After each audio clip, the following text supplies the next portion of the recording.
में मार्केट में इतने सारे बैंक्स हैं, तो कौन सा बेस्ट है रेगुलर सेविंग्स अकाउंट के लिए? आप ये पकड़ के चलो कि अगर यूको बैंक को आज कह दिया जाए खड़े पैर की किसी भी बड़ी कंपनी को 500 करोड़ का लोन देना है, तो कोई फायदा नहीं, हिल जाएगा ये बैंक। एसबीआई मेरे को एक दिक्कत ऐसी लगी कि ऑनलाइन लोग अकाउंट खुलवाने जाते हैं ना, किसी का तो खुल जाता है, किसी की लोकेशन ही नहीं उठाता। कि रेगुलर सेविंग्स अकाउंट में कौन सा बैंक सबसे शानदार बैंक है? सबसे ज़्यादा अगर कोई बैंक टेक्नोलॉजी पे या अपनी ऐप्स के ऊपर या फ्यूचर के पर्सपेक्टिव से कोई पैसा लगा रहा है, अगर ऑनलाइन खोलने भी जाएगा तो जीरो नहीं खुलेगा वहाँ पे, नहीं खुलेगा, अभी खुल ही नहीं रहा। उन्होंने 10,000 मेंटेन करने वाला अकाउंट भी हाल फिलहाल बंद कर रहा है। ठीक है।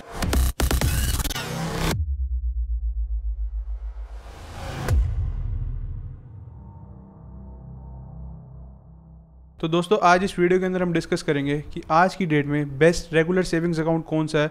तो यहाँ पर अंकित जी, आप अपने हिसाब से बताइए कि आपको क्या लगता है कि आज की डेट में मार्केट में इतने सारे बैंक्स हैं, तो कौन सा बेस्ट है रेगुलर सेविंग्स अकाउंट के लिए? देखो, बहुत सारे लोग सर्च करते हैं कि ना बेस्ट बैंक बताओ जहाँ जीरो बैलेंस सेविंग्स अकाउंट खुल जाए, लेकिन इस वीडियो में हम जीरो बैलेंस को तो देखेंगे ही देखेंगे, बट एक ओवरऑल कंक्लूजन ये निकालने की कोशिश करेंगे कि किसी को अगर सेविंग्स अकाउंट खोलना है, भले उसके अंदर मंथली एवरेज बैलेंस 10,000 भी मेंटेन करना पड़े, बहुत सारे अलग अलग प्रकार के अकाउंट हैं।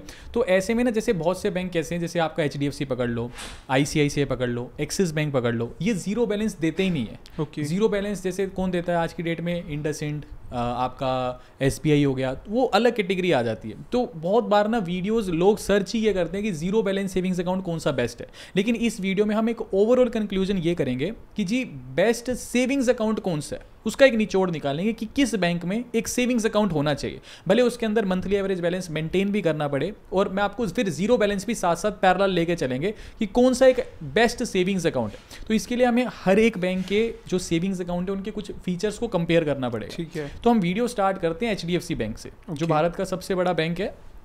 इसके अंदर टोटल 5 एक प्रकार के सेविंग्स अकाउंट ऑफर किए जाते हैं, लेकिन इसका जो सबसे शानदार अकाउंट है, देखो अगर मैं हर एक के 5-5 अकाउंट कंपेयर करूंगा और मान लो 5 बैंकों का हम कंपेयर भी करें तो फिर वीडियो 1-2 घंटे का बन जाएगा, बहुत लंबा। तो फिर हम एक काम करते हैं, जो इनके बेस्ट अकाउंट्स हैं उनके बारे में थोड़ा डिटेल में डिस्कस कर लेंगे और बाकियों के बारे में एक बार ऊपर से देख लेंगे। मतलब जैसे HDFC के 5 अकाउंट है, तो जिसका मेन अकाउंट होएगा उसको थोड़ा गहराई से डिस्कस कर लेंगे, बाकियों के ऊपर से थोड़े से फीचर्स देख लेंगे। इसका जो सबसे शानदार अकाउंट है, जो ऑलमोस्ट आपको खोलना भी चाहिए, उसका नाम है HDFC का रेगुलर सेविंग्स अकाउंट। ठीक है जी। इसके अंदर आपको 10,000 रुपये मंथली एवरेज बैलेंस मेंटेन करना पड़ता है। पहले हम एक काम करेंगे, जो 5 एक अच्छे बैंक है ना भारत के, जो मेरे लिहाज में सबसे अच्छे बैंक है सेविंग्स अकाउंट खोलने के लिए, उनके फीचर्स को देखेंगे, फिर अंत में एक मतलब वाइंड अप करेंगे कि कौन सा बैंक सबसे शानदार है। ठीक है जी। तो HDFC का जो रेगुलर सेविंग्स अकाउंट है उसके अंदर आपको 10,000 रुपये मेंटेन करना पड़ेगा अगर आप रहते हो अर्बन एरियाज़ में। अगर आप रहते हो सेमी अर्बन एरिया में तो उस केस में आपको 5,000 रुपये मंथली एवरेज बैलेंस मेंटेन करना पड़ेगा, और अगर आप रूरल एरियाज़ में रहते हो तो आपको 2,500 रुपये मंथली एवरेज बैलेंस मेंटेन करना पड़ेगा। अब मेजर लोग जो सेविंग्स अकाउंट मेंटेन करने वाला खुलवाएंगे वो अर्बन एरियाज़ में ही रहते होंगे, कोई शहर में रहता होगा या मेट्रो में रहते होंगे। तो आप पकड़ के चलो कि 10,000 रुपये की आपको बैंक के अंदर मंथली एवरेज बैलेंस मेंटेन करना जरूरी है। इसके अलावा ये बोलता है भाई या तो 10,000 रुपये मेंटेन कर लो, या फिर आप 1 लाख रुपए की एक FD करवा लो 1 साल और 1 दिन की, तो उस केस में भी फिर आपको मंथली एवरेज बैलेंस मेंटेन करने की जरूरत नहीं पड़ेगी। भाई या तो 10,000 रुपये मेंटेन कर लो, या फिर एक FD करा लो एक ही बारी में 1 लाख रुपए की 1 साल और 1 दिन की, फिर उस केस में अगर आपका बैलेंस जीरो भी रहता है तो आपके ऊपर कोई पेनल्टी वगैरह नहीं लगेगी। ठीक है जी। तो ये एक तरह से HDFC के उसके बारे में हो गया। इसके अंदर जो आपको डेबिट कार्ड मिलता है, यानी HDFC बैंक का जो रेगुलर सेविंग्स अकाउंट है, उस डेबिट कार्ड को जो डेबिट कार्ड मिलता है उसका नाम है मिलेनिया डेबिट कार्ड। उसकी जो फीस है वो 500 रुपये फीस है, इसके ऊपर 18% GST लगेगा, यानी 590 रुपये आपको ये फीस पे करनी पड़ेगी।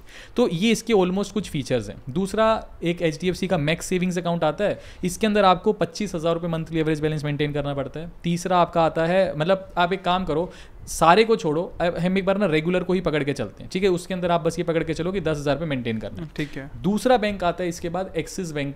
एक्सिस बैंक को लेकर चलते हैं। एक्सिस बैंक का जो एक बहुत अकाउंट चलता है जिसका नाम है एक्सिस बैंक अमेज अकाउंट। ये एक्सिस बैंक बोलता है कि जी जीरो बैलेंस सेविंग्स अकाउंट है, लेकिन ये कोई जीरो बैलेंस नहीं है। इसके अंदर आपको साल का 2,200 रुपये as a account maintenance fees देनी पड़ती है। बट वेबसाइट पे तो उन्होंने लिखा हुआ है कि जीरो बैलेंस वो जीरो हो गया ना, वो ये कहते हैं कि डेबिट कार्ड भी फ्री है, ट्रांजेक्शन्स भी फ्री है, सब फ्री है भाई, ये एक जीरो बैलेंस ही सेविंग्स अकाउंट है। लेकिन दूसरी तरफ वो कह देते हैं कि 2,200 रुपया साल का देना पड़ेगा अकाउंट मेंटेनेंस के नाम का। तो बात तो वही आ गई कि 2,200 रुपये का खर्चा कर ही रहे हो आप, तो इसको छोड़ो, ये अमेज तो कोई काम का है नहीं। जो इसका सबसे ज़्यादा बिकने वाला अकाउंट है वो शुरू से यही है एक्सिस बैंक का इजी एक्सेस सेविंग्स अकाउंट, ये सबसे ज़्यादा यही अकाउंट बिकता है। इसके अलावा बरगंडी, प्रेस्टीज अकाउंट जो भी है वो इतने नहीं बिकते जितना सबसे ज़्यादा ये बिकता है। लेकिन इसके अंदर प्रॉब्लम ये आती है कि अगर आप मेट्रो सिटी में रहते हो तो 16,000 रुपये की आपको इनिशियल फंडिंग करनी पड़ेगी अकाउंट खोलने के लिए, और उसके बाद अकाउंट में बैलेंस मेंटेन करके रखना पड़ेगा 22,000 रुपये, यानी मंथली एवरेज बैलेंस मेंटेन करना है, मंथली एवरेज बैलेंस मेंटेन करना है 12,000 और इनिशियल फंडिंग करनी है 16,000। ठीक है जी। अगर आप मेट्रो में रहते हो, अर्बन में रहते हो तो इनिशियल फंडिंग करनी है 15,000, अकाउंट में बैलेंस मेंटेन करना है 12,000। ठीक है। ऐसे ही अगर आप सेमी अर्बन में रहते हो तो इनिशियल फंडिंग करनी है 6,000, अकाउंट में बैलेंस मेंटेन करना है 5,000। और अगर आप रूरल में रहते हो तो इनिशियल फंडिंग करनी है 3,000, अकाउंट में बैलेंस मेंटेन करना है 2,500 रुपया। तो HDFC की तुलना में इसकी इनिशियल फंडिंग और अकाउंट में बैलेंस जो मेंटेन करना है वो ज़्यादा है। ओके। तो HDFC से मैं इसको नीचे ही रखूंगा। बाकी इसका इजी एक्सेस हो गया, ऐसे ही एक्सिस का लिबर्टी अकाउंट आता है, उसमें इनिशियल फंडिंग 25,000 करनी होती है। ऐसे ही एक्सिस बैंक का एक प्रेस्टीज सेविंग्स अकाउंट आता है, उसमें इनिशियल फंडिंग और मंथली एवरेज बैलेंस जो है 75,000 मेंटेन करना होता है। फिर एक प्रायोरिटी डिजिटल अकाउंट आता है, उसमें 2 लाख रुपये मेंटेन करना होता है, और एक सबसे अच्छा इनका बरगंडी है, उसके अंदर 10 लाख रुपये मेंटेन करना होता है। उसकी डेबिट कार्ड की फीस नहीं बताई? एक्सिस बैंक में डेबिट कार्ड की फीस लगती है वही 500 रुपये प्लस 18% GST, 590 रुपये बैठती है। ठीक है। तो HDFC में 590 थी और एक्सिस में भी 590 रुपये है डेबिट कार्ड की फीस। ठीक है जी। लेकिन फंडिंग, इनिशियल फंडिंग और monthly average balance axis bank में ज़्यादा है, HDFC का जो रेगुलर सेविंग्स अकाउंट था उसके अंदर कम है। ठीक है जी। तो अगर मैं अभी तक 2 बैंकों का डिस्कशन किया, तो HDFC और एक्सिस, तो इन दोनों में हम HDFC को ऊपर रखते हैं। ठीक है। दूसरी बात, अगर मैं कस्टमर पॉइंट ऑफ व्यू से भी जाऊं तो चार्जेस एक्सिस बैंक में थोड़े ज़्यादा लगते हैं। तीसरा पॉइंट, अगर मैं मोबाइल बैंकिंग एप्लीकेशन या सर्विसेज को या फिर ब्रांच एक्सपेंशन को भी कंपेयर करूं तो फिर HDFC बैंक तब भी फार बेटर है। चौथा पॉइंट, अगर आपको कल को लोन वगैरह चाहिए तो एग्रेसिव बैंकिंग कौन सा बैंक करता है, तो उस लिहाज में भी HDFC काफ़ी एग्रेसिव बैंकिंग करता है कि अगर आपका सिबिल 19-21 भी है, आप होम लोन के लिए अप्लाई करते हो, जहाँ दूसरे बैंक थोड़ा पीछे हो जाते हैं, है ना, एक्सिस पकड़ लो, थोड़ा ICICI कोई पकड़ लो, वो थोड़ा पीछे हो जाते हैं, बैकफुट पे आ जाते हैं कि यार दें, या क्रेडिट मैनेजर इतना रिस्क टेकिंग नहीं है। वहीं अगर आप HDFC को देखोगे, HDFC की बहुत एग्रेसिव बैंकिंग है, उसको मार्केट कैप्चर करनी है, वो नहीं देखेगा कि अच्छा आपका सिविल स्कोर यार 19-21 है, कोशिश करेगा कि कस्टमर मेरे पास आना चाहिए, या जिसको बोलते हैं कि दूसरे बैंक का कस्टमर अपने पास लाना। BT के केसेस होते हैं, बैलेंस ट्रांसफर कि आपका होम लोन ICICI में चल रहा है, खींच के अपने पास लाना, इसमें भी HDFC सबसे माहिर है। तो ऐसी थोड़ी ना सबसे जल्दी, ठीक है, मर्जर के बाद सबसे बड़ा बैंक बन गया, लेकिन फिर भी बहुत एग्रेसिव बैंकिंग करके देखो ना, अब आदित्य पुरी जी ने इसकी फाउंडेशन रखी, मतलब काफ़ी जल्दी इसको बहुत बड़ा बैंक बना दिया भारत का, है ना। तो सर अभी तक 2 अकाउंट हो चुके हैं, एक HDFC, दूसरा एक्सिस। तो इसमें हम एक बार लेके चलते हैं कि HDFC को बेटर, क्योंकि उसके अंदर मंथली एवरेज बैलेंस भी कम रखना है, mobile banking application, internet banking भी एक्सिस से बेकार है, लेकिन उसकी तुलना में आप 21 ही पकड़ के चलो इसको। ठीक है जी। तीसरा जो बैंक आता है उसका नाम है ICICI बैंक। ठीक है जी। ICICI बैंक मेरे हिसाब से, अगर आप ये डिस्कस करो ना कि कौन सा ऐसा बैंक है जो टेक्नोलॉजी पे सबसे ज़्यादा पैसा लगा रहा है, तो 1 साइडेड ICICI बैंक लगा रहा है। आप HDFC अभी तक 2 डिस्कस किया, आप HDFC हमने उठाया, HDFC की भी मोबाइल बैंकिंग एप्लीकेशन को अगर आप आई मोबाइल से कंपेयर करोगे, ICICI की आई मोबाइल होगी ना, तो बच्ची लगती है। मतलब आप समझ रहे हो, आई मोबाइल ऐप का जो इंटरफेस है या उस पर जो फीचर्स हैं, या आप ICICI की इंटरनेट बैंकिंग भी पकड़ लो, तो कोई मुकाबला नहीं है, कोई दूसरा बैंक खड़ा ही नहीं होता मेरे हिसाब से आसपास भी, क्योंकि सबसे ज़्यादा अगर कोई बैंक टेक्नोलॉजी पे या अपनी ऐप्स के ऊपर या फ्यूचर के पर्सपेक्टिव से कोई पैसा लगा रहा है तो 1 साइडेड ICICI बैंक। और सर्विस वाइज भी अगर आप देखोगे तो सबसे शानदार जो है वो ICICI बैंक की है। अगर आप ये वीडियो बना रहे हो कि रेगुलर सेविंग्स अकाउंट में कौन सा बैंक सबसे शानदार बैंक है, तो मेरी यही सुन लो कि सबसे शानदार बैंक अगर मेरे से पूछे ना किस में अकाउंट खोलें कि प्रॉब्लम ना हो, सब चीज़ें घर बैठे बैठे हो जाए, तो ICICI बैंक एक तरफा जीतता है। मेरा खुद का अकाउंट ICICI में। अच्छा, तो वो चीज़ें हैं अच्छी उसकी, लेकिन प्रॉब्लम इस टाइम पे ICICI के साथ क्या है कि उनका बहुत लंबे टाइम से, पिछले 5-6 महीने से ऑनलाइन अकाउंट खुल ही नहीं रहा है। पहले वो 0 बैलेंस सेविंग्स अकाउंट खोलता था ICICI माइन के नाम से। हाँ, तो मेरा 0 बैलेंस ही था। आपने तब पहले खोला होगा, आज से 7-8 महीने, मतलब 1 साल पहले हो गए, 2 साल हो गए। हाँ, तो पहले वो खोलता था, फिर उन्होंने ऑनलाइन 0 बैलेंस खोलना बंद कर दिया, 10,000 वाला खोलने लगे। अब उन्होंने ऑनलाइन ही अकाउंट खोलना बंद कर दिया। आप एक चीज़ सोच के देखो कि एक बैंक है, वो क्या चाहता है कि मेरे पास बहुत सारे कस्टमर्स आएँ, राइट, लेकिन ये जब ऑनलाइन अकाउंट, इन्होंने तो मंथली एवरेज बैलेंस मेंटेन करने वाला अकाउंट भी ऑनलाइन से बंद कर दिया। यार, जो बैंक टेक्नोलॉजी में सबसे आगे है वो परेशान तो होगा नहीं कि वो ऑनलाइन खोल नहीं पा रहा, उन्होंने जान के बंद किया हुआ है। क्यों बंद किया हुआ है? वो चाहता है कि कस्टमर ब्रांच में आए और ब्रांच में आके अकाउंट खोले। अब सवाल आता है कि फिर ऑनलाइन जब कस्टमर आ रहा है, कस्टमर बहुत सारा खुद ही इंटरेस्टेड ICICI बैंक में अकाउंट खोलने के लिए, तो वो क्यों चाहता है ब्रांच में जाके अकाउंट खोले? देखो, जब आप ऑनलाइन अकाउंट खोलते हो, भले आप खोलते हो कि 10,000 मेंटेन करना है, तो आप जब अकाउंट खोलते हो तो उसमें 10,000 रुपये डालते हो। आप 1 लाख तो नहीं डालेंगे। आपने 10,000 डाल दिया, आपका अकाउंट खुल गया। ठीक है जी। उसके बाद बहुत से कस्टमर क्या करते हैं कि 10,000 निकाल लिए या अकाउंट को यूज़ करना बंद कर दिया। हालांकि उसको निकालोगे तो पेनल्टी ज़रूर लगेगी, लेकिन मान लो आपने 1 गो में 10,000 निकाल दिया, तो आप उसको, हो सकता है कि आपका दूसरा अकाउंट HDFC में हो या SBI में हो, आप उसे यूज़ करने लग जाते हो, इसको बंद कर देते हो। बैंक को चाहिए कि मेरे को डाटा नहीं चाहिए कस्टमर्स का, मेरे को चाहिए एलाइट कस्टमर्स, अच्छे कस्टमर जो मेरे अकाउंट को as a primary bank account use करें। जब ICICI ने क्या गेम खेली, देखो एक सिंपल सी चीज़ समझो, एक होती है जैसे सरकारी बैंक पकड़ लो, SBI पकड़ लो, SBI में ना जाने ज़्यादा नहीं तो 10-15 करोड़ ऐसे अकाउंट होंगे जिसमें खाते में बैलेंस 0 ही पड़ा होगा आराम से, है ना। कस्टमर का बोझ तो बहुत ज़्यादा है। आप देखो कि गली गली में ब्रांच खुली हुई है, तो जब कस्टमर का बोझ बहुत ज़्यादा होता है तो नंबर ऑफ़ एम्प्लॉयज़ भी आपको बहुत बिठाने पड़ते हैं। वहीं प्राइवेट बैंकों की स्ट्रेटेजी क्या रहती है कि हमें कस्टमर ज़्यादा नहीं चाहिए, हमें अच्छे कस्टमर चाहिए जिसके खाते में पैसा हो, जो हमारे अकाउंट को as a main bank account use करे। सर आपने SBI की बात करी, मेरे पास SBI का भी अकाउंट है। मैं आपको अगर क्या होगा तो लाइव बैलेंस चेक करके देता हूँ, 5 रुपये पड़े हैं उसके अंदर की। और दूसरी तरफ ICICI का है तो सारी फंडिंग जितनी भी वो सारी ICICI में पड़ेगी। सर्विस जहाँ मिलेगी ना, कस्टमर वहीं जाएगा। अब ICICI की स्ट्रेटेजी क्या है, वो ऑनलाइन अकाउंट क्यों नहीं खोल रहा? वो कहता है कस्टमर ब्रांच में आएगा, जब कस्टमर ब्रांच में आएगा तो आप ब्रांच वालों का क्या सीन होता है, उनका टारगेट रहता है, आप कोई भी दिखा दो, रूरल भी ब्रांच होएगी ना, वो भी कहेगी अकाउंट खोलना है, एक आपको इनिशियल फंडिंग करनी पड़ेगी 50,000 रुपये की। वो कहेगा दूसरा किस बैंक में अकाउंट है, आप कहोगे मान लो SBI में अकाउंट है, वो कहेगा SBI का फिर चेक लगेगा 50,000 रुपये। यही अगर आप अर्बन में रहते हो, मान लो दिल्ली गुड़गांव में रहते हो, मेट्रो सिटी में रहते हो, तो 2-2 लाख रुपए भी मांग लेते हैं कि अकाउंट खोलना है। मेरा एक नोन है, वो काफ़ी थोड़ा रिच है, उसको अकाउंट खोलना था, तो जो ब्रांच थी उसने कहा कि सर 5 लाख रुपए की इनिशियल फंडिंग कर दो। खैर हालांकि वो बहुत एलाइट है, ब्रांच को ही पता, उनका काफ़ी टाइम से अकाउंट था, तो उसकी फैमिली में ही किसी को खोलना था। ऐसा नहीं, कंपल्शन नहीं था कि 5 लाख कर दो, सर 5 लाख का चेक दे दो। अब उसको पता है, एज अ रिक्वेस्ट मोड पे उसने कह दिया DBM ने, तो अब वो 5 लाख रुपए अगर डालेगा तो उसको पता है कि वो पक्का जुड़ गया मेरे साथ। और एक चीज़ आपको बताऊं, आप अर्बन में अगर रहते हो ना, कि मान लो आप शहर वगैरह में रहते हो, तो 50,000 से 1 लाख की तो इनिशियल फंडिंग मांग ही लेते हैं कि एक बार तो आपको करनी पड़ेगी।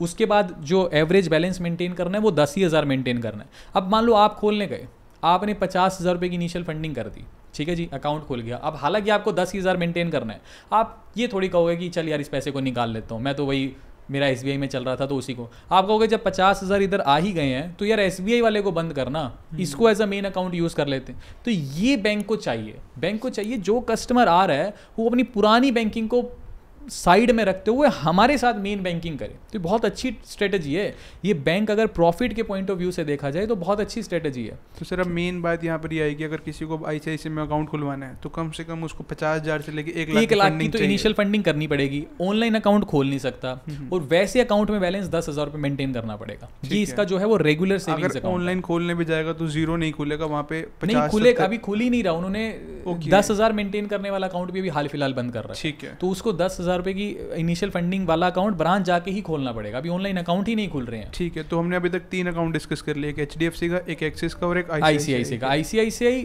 वैसे अगर आप ब्रांच जाके खोलना चाहो 50,000 या 1 लाख की फंडिंग करके तो फाइनेस्ट बैंक है, कोई प्रॉब्लम ही नहीं है। 1 साइडेड आप खोलो, सबसे शानदार वही अकाउंट है। अच्छा, इस ICICI के साथ जो डेबिट कार्ड मिलता है उसका नाम है टाइटेनियम डेबिट कार्ड। इसकी फीस 200 रुपये प्लस 18% GST यानी 236 रुपये बैठती है, तो ये आपको साल में एक बार देने पड़ेंगे, ठीक है जी।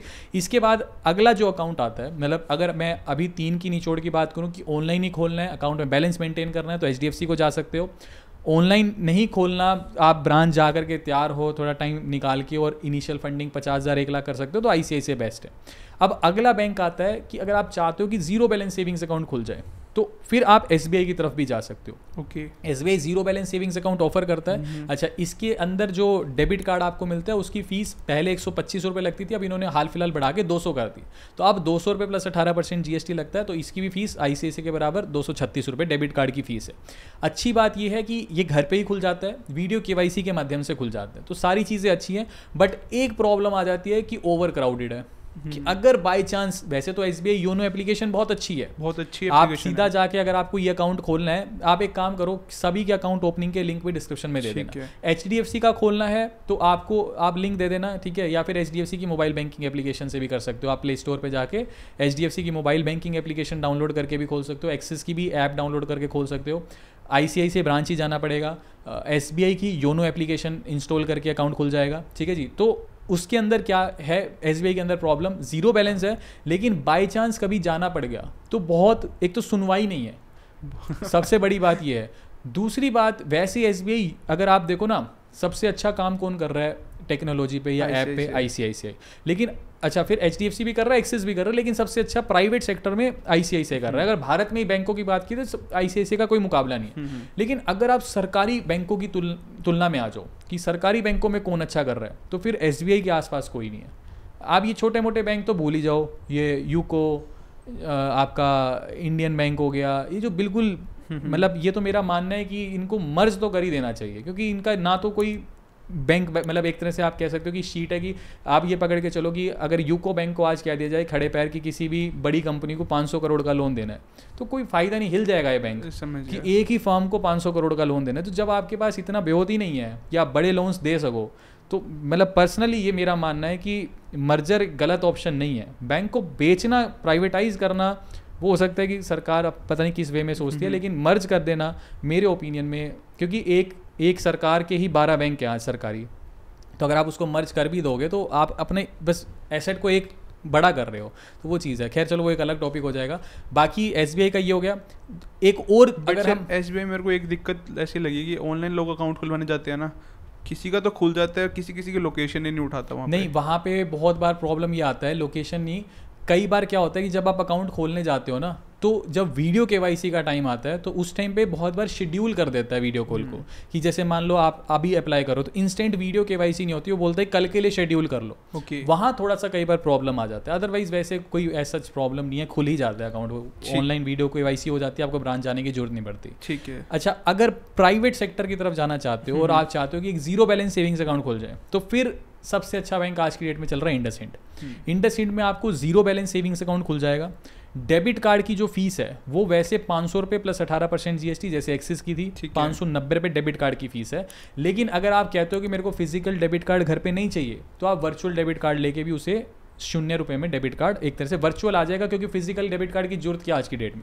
आप अपना मोबाइल बैंकिंग एप्लीकेशन इंस्टॉल करो इंडसइंड की, उसमें डेबिट कार्ड की फोटो आई जाती है, CVV ऑनलाइन ट्रांजैक्शन के लिए कहीं पे भी यूज करो। इंडसइंड की एक खास बात ये लगी, उसका ना अकाउंट नंबर जो है वो मोबाइल नंबर होता है। हाँ, लाइक कोई मेरे को बोलता है ना कि तेरा अकाउंट नंबर बता दे, कि मतलब तो फटाफट अपना मोबाइल नंबर ही बता दो, क्योंकि वही आपका अकाउंट नंबर है। लेकिन बस एक चीज़ है कि जैसे मोबाइल नंबर जब आप वहाँ एंटर करोगे तो लिखाएगा 91, फिर आपका मोबाइल नंबर।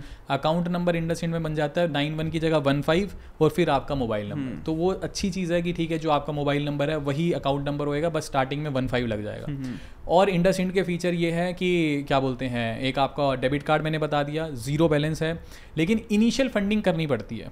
कई बार वो कहता है कि 500 रुपये, ऐप पे ना अपडेट आते रहते हैं, तो इसका ना आप एक काम करना, इसका आप लिंक दे देना डिस्क्रिप्शन में, किसी को भी अप्लाई करना होगा तो बाकियों के भी देख लेना, लिंक देना है जैसा भी हो। तो इसके अंदर क्या है कि जैसे आप क्या बोलते हैं, वर्चुअल डेबिट कार्ड फ्री हो गया, फिर जब आप अप्लाई करते हो ना तो बोलते हैं कि इनिशियल फंडिंग कई बार कहेगा 500, कई बार इनका अपडेट आ जाता है तो कहते हैं 1000, कई बार अपडेट आ जाता है तो बोलते हैं कि 2000। तो ये चेंज होता रहता है, कंफ्यूज मत होना, ये सिर्फ इनिशियल फंडिंग है। हो सकता है 1000 मांगे, 500 मांगे, 2000 मांगे, जो भी मांगेगा वो ये है कि मान लो 2000 मांग रहा है तो एक बार 2000 देने हैं, अकाउंट खुल गया, उसके बाद फिर चाहे तुरंत ही निकाल लो, जीरो कर लो, लाइफ टाइम जीरो रखो, वो जीरो बैलेंस ही सेविंग अकाउंट रहेगा। बाकी मैं कहूँगा कि फिजिकल डेबिट कार्ड भी लेने की आज की डेट में कोई जरूरत नहीं है, खाम खा के 500, क्योंकि मान लो कैश भी निकालना है, फिजिकल डेबिट कार्ड किस लिए चाहिए, बस कैश निकालना है ATM से, तो वो भी आज की डेट में कार्डलेस, आप इंडसइंड के ATM में जाओ, कार्डलेस कैश निकाल लो, तो जीरो फीस रहती है, तो वो सबसे ठीक रहता है, क्योंकि क्यों फिर आपको जो है वो फिजिकल कार्ड के पैसे देने। तो इस वे में अगर अब हम एक कंक्लूजन निकालें तो देखो, वैसे ICICI बैंक द बेस्ट है, लेकिन उसके लिए आपको फिर ब्रांच जाना पड़ेगा। जीरो बैलेंस के लिहाज में आप SBI की तरफ भी जा सकते हो, इंडसइंड की तरफ भी जा सकते हो। इंडसइंड का थोड़ा फ़ायदा ये है कि सर्विस वाइज अच्छा है, और इंडसइंड की एक खास बात ये है कि अगर मान लो आप इसकी मोबाइल बैंकिंग एप्लीकेशन डाउनलोड करते हो और इसके अंदर कुछ एक बैलेंस मेंटेन करते हो, तो प्री अप्रूव्ड ऑफर कौन सा बैंक सबसे ज़्यादा देता है कि लोन, क्रेडिट कार्ड, मतलब पर्सनल लोन पकड़ लो या जो भी प्री अप्रूव्ड ऑफर्स की अगर मैं बात करूं तो उसमें काफ़ी एग्रेसिव बैंकिंग करता है IndusInd bank. Okay. Pre approved offers की दूसरे बैंकों के कस्टमर अपने पास खींच के लाने हैं तो उसमें HDFC का कोई तोड़ नहीं है। सस्ते रेट ऑफ इंटरेस्ट पे लोन देने हैं तो उसमें HDFC का कोई तोड़ नहीं है। तो अब ये एक ओवरऑल कंक्लूजन है कि अगर आपको बैलेंस मेंटेन करना है तो फिर मैं ये कहूँगा कि फिर HDFC और एक्सिस की तरफ भी ना जाके आप ICICI की ब्रांच विजिट करके फिर बेस्ट बैंक की तरफ ही जाओ। जीरो बैलेंस के लिहाज में जाना है तो आप SBI भी कर सकते हो, इंडसइंड की तरफ भी जा सकते हो। SBI का थोड़ा सा बस ये नुकसान हो जाता है कि वो ओवर क्राउडेड है, लोन उनके कोई टारगेट्स नहीं है, गवर्नमेंट जिसको बोलते हैं ना क्या बोलते हैं सरकारी मुलाजिम, तो वो वाला सीन है, उनको प्रेशर नहीं है। तो प्री अप्रूव्ड ऑफर्स वगैरह योनो एप्लीकेशन पे इतने कोई खास देखने को नहीं मिलते, उस वे में फिर आप इंडसइंड की तरफ जा सकते हो। तो ये एक ओवरऑल कंक्लूजन था बेस्ट सेविंग्स अकाउंट आज की डेट में कौन सा है।